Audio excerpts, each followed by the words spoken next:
Hello students, welcome back to my YouTube channel. आप सबको पता है कल सीटेट का रिज़ल्ट आ चुका है।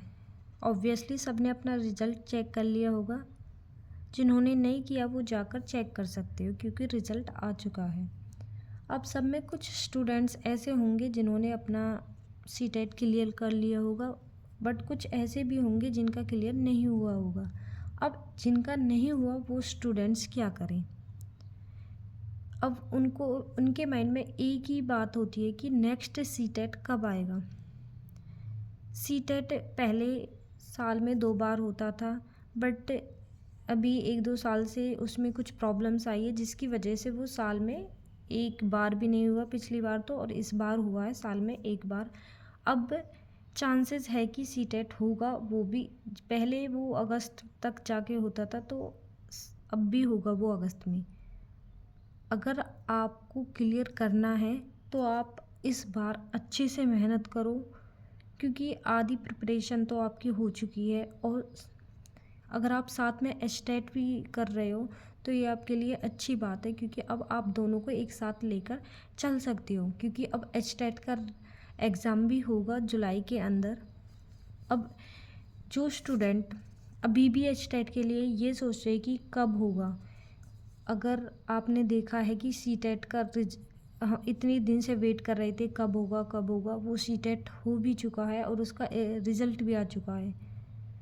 तो इसी टाइप से एक दिन एचटेट का भी हो जाएगा। उस टाइम बस यही रह जाएगा कि शायद प्रिपरेशन कर लेते इन चीज़ों के चक्करों को छोड़ के, क्योंकि ये तो कन्फर्म है अब एचटेट का जो एग्ज़ाम है वो कंडक्ट होगा ऑब्वियसली। क्योंकि अब तो जो उनका बड़ा रीज़न था, मेन रीज़न था नहीं कराने का, वो था एग्ज़ाम्स, बोर्ड एग्ज़ाम।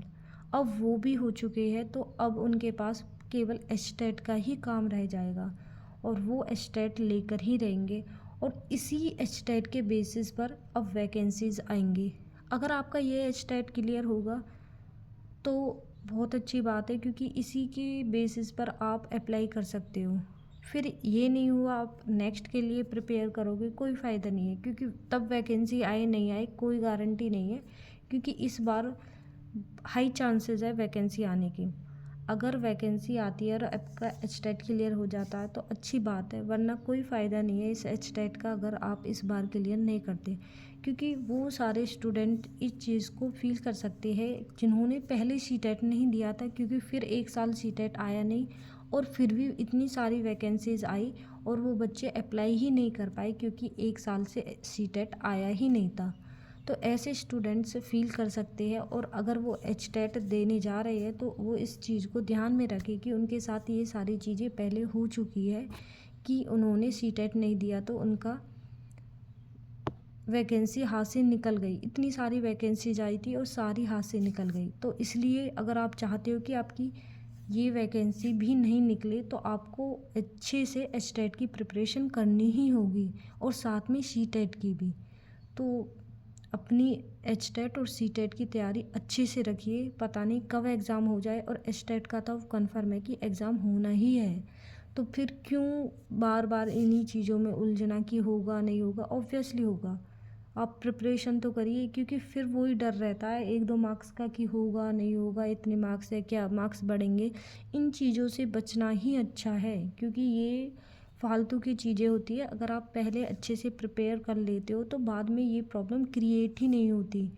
अगर इन चीज़ों से बचना है तो आपको अच्छे से मेहनत करनी होगी क्योंकि इतना ही इनफ टाइम है। अगर आप अब तैयारी नहीं स्टार्ट करते तो बाद में फिर वही रहता है कि होगा नहीं होगा, कैसे होगा, टाइम नहीं है।